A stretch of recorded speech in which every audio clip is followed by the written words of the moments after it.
and he's going to talk about working in practice.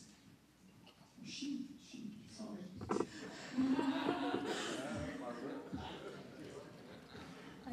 I get that from everybody else as well. I wasn't expecting that from Professor Cassidy. That's okay. Dear Presidents, ladies and gentlemen, it's my absolute honor and privilege to represent the EAPCI young community at this meeting. So I am an interventional cardiologist and I'm an academic too. So I was given the topic of working in practice.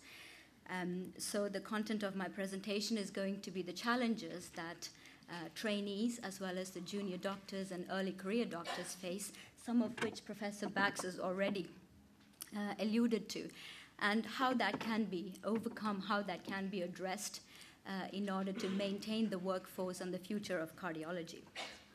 So I come from the UK, so this is sort of the training pathway that we have in the United Kingdom. So if someone enters the medical school at the age of 18, it takes a number of years, from 15 to 20 years, by the time they become a consultant. So it is, when you're a teenager, you go into medical school, and it's almost a lifelong process of learning and education before you become a full-time consultant and practice. And a lot of things can happen, and if someone chooses to undertake international fellowships in other institutions, or if they choose to do postgraduate academic degree, then the duration of the training can get even longer. And again, as Professor Bax already alluded to, there is quite a lot of stress and burnouts.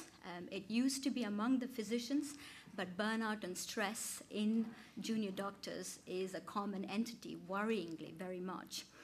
This is a publication, a survey that was conducted, published in the British Medical Journal, which surveyed 498 junior doctors across the UK. And most of the junior doctors reported high level of stress because of the growing workload and the bureaucracy that you had alluded to earlier on. And 1 in 4 junior doctors say that the role has serious impact on their mental health.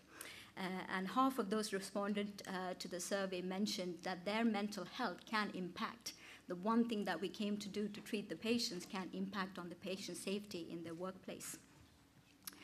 And how about intervention? As an interventionist and representing the EAPCI, it requires fine skill. It involves a number of aspects, requires theoretical knowledge, and up-to-date, of course, knowledge of the current literature, and to think critically. And it is encouraged, and this is a curriculum that was designed a few years ago, and an updated curriculum is on the way, as part of the training process of learning to undertake critical analysis of the data and statistical analysis. That is to be built on top of gaining fine skills to handle the cases that come into the cath lab. And of course, learning about the patient selection and reviewing and doing the right thing for the right patients, and learning as a second operator to start with, and then first operator supervised, and first operator unsupervised. So this process can take a very long time. So when you actually ask the trainees, the current trainees, what are the challenges that you're facing as a fellow in practice, the first thing they mention is that there is a high expectation from our trainers, and we have to keep up with an ever-evolving technology. And of course, additional skills to cope with the current needs, including structural training, having to invest in separate clinical fellowship or academic fellowship, and in all of these, balancing with the family life. And as I mentioned earlier on, these things can take up to 2 decades of one's life. And more importantly, some of the elements that the fellows point out is the financial burden. So if somebody has to go and undertake an external fellowship, and of course, thanks to the society and the the other communities providing support to the fellows, but not all of them have that privilege. So they feel financial burden during the fellowship and the research period, a major concern and a challenge. And of course, with the various curriculum, it might be different in different countries. It's pretty much a tick box exercise of ticking, I've done 100 angiogram, I've done 100 PCIs. And of course, and again, it was alluded to earlier on, how about women representation in working practice? We did, as part of the EAPCI women's community, we undertook a worldwide survey. About over 2,000 individuals responded, most of them cardiologists from across Europe and across the world. And the reason why women particularly do not choose intervention is because they find it too challenging, too stressful, too demanding, and it's not suitable for women. And 32.8% of women said it is a male-dominated environment. And of course, some of them pointed out pregnancy and female and family matters as a concern for taking up intervention as a specialty. And a small minority of individuals reported lack of a positive female role model in the specialty. It's quite interesting, some of the comments that came from male physicians, cardiologists, most of them are interventionists regarding women. And I have highlighted them, and I hope you can read them. And these were the comments. It's a misogynistic environment, probably due to tough mindset that's needed to deal with all the emergencies encountered in interventional cardiologist. Women do not have mostly the good hand workings under stress conditions. It needs more adrenaline and testosterone. And there is a proven tendency for better orientation and coordination, hand orientation in male population, etc. You can read them all in there. So you might wonder, I had an example of a medical student come to me and say, 2 weeks ago, said, I'm very interested in cardiology, but I was speaking with another male cardiologist, and he said, it's not, cardiology is not for you, it's too stressful for you. So medical students, they're full of energy and enthusiasm, and these are the sort of comments that they receive. And how about balancing intervention or cardiology in general with academic pursuit? This was a publication that was published in JACC. A lot of the doctors felt that the healthcare professionals need to be involved in research. Up to 88% of them said that.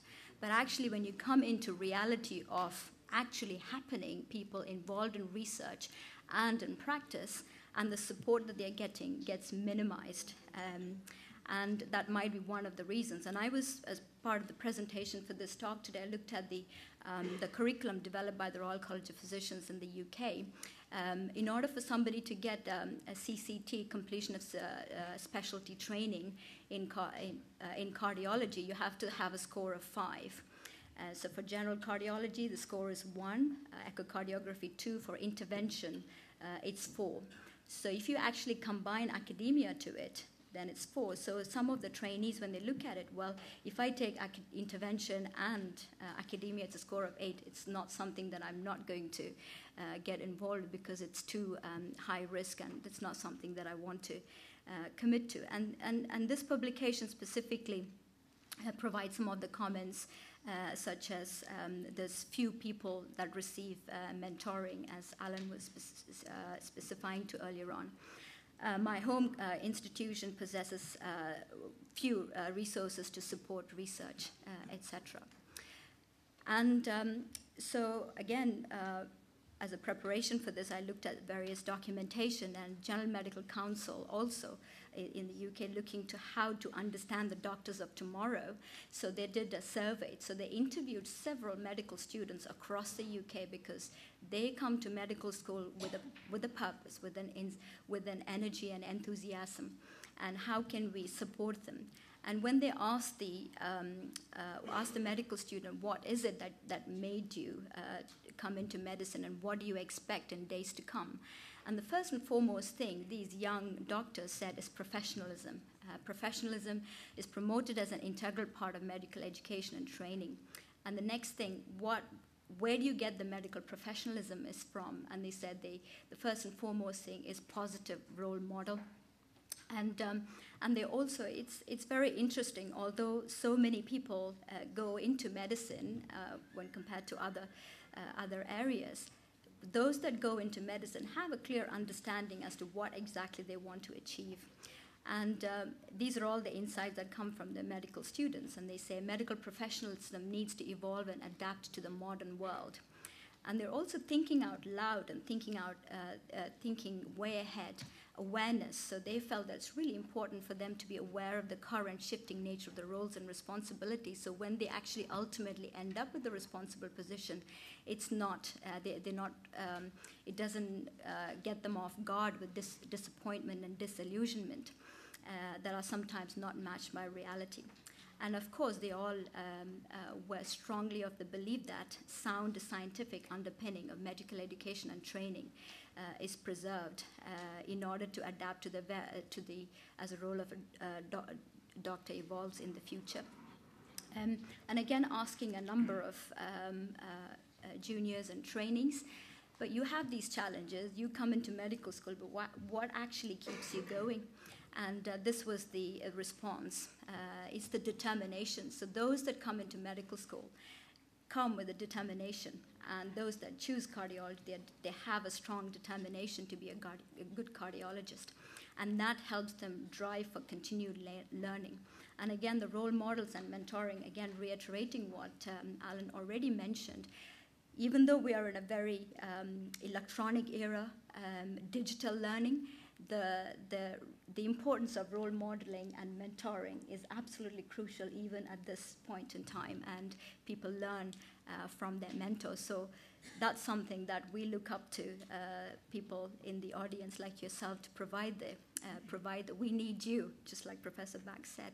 And people take this specialty because they have a passion in the specialty. So it's really important that these people that come into medical school, come into cardiology, come into the specialties, are receiving the support, the encouragement, the investment, and being good role models and mentor to nourish them and to nurture the future of cardiology.